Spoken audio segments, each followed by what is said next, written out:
சிறப்பு குழந்தைகளை பராமரிக்கிற பெற்றோர்கள் சந்திக்கிற பெரிய சவாலாக இருக்கக்கூடிய 2 விஷயங்கள நம்ம இன்னைக்கு பார்க்க போறோம்.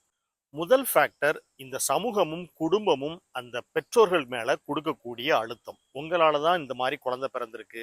நீங்க சரியா கவனிக்காதனால தான் இந்த மாரி நடந்திருக்கு.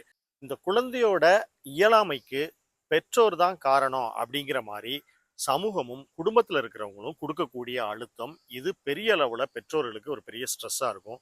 வெளிய இருந்து நம்மள விமர்சனம் பண்றவங்களோ, குழந்தைய குறைபாடு உள்ளவங்களா பார்க்கிறவங்களாலயோ, நமக்கு எந்த விதமான பிரயோஜனமும் இல்ல. அதனால அவங்களுடைய பார்வையையும், விமர்சனத்தையும் முதல்ல புறந்தள்ளிருங்க.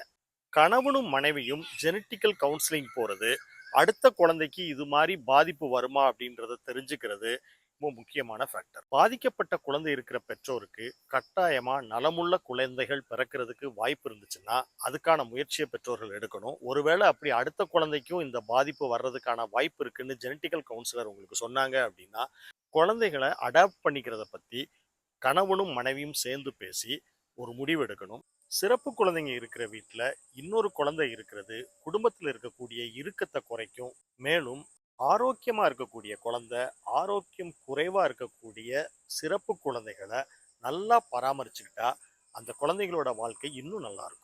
அடுத்த மிகப்பெரிய அழுத்தம் ரீஹாபிலிட்டேட்டிவ் ஸ்ட்ரெஸ். அதை பத்தி அடுத்த வீடியோல பார்ப்போம்.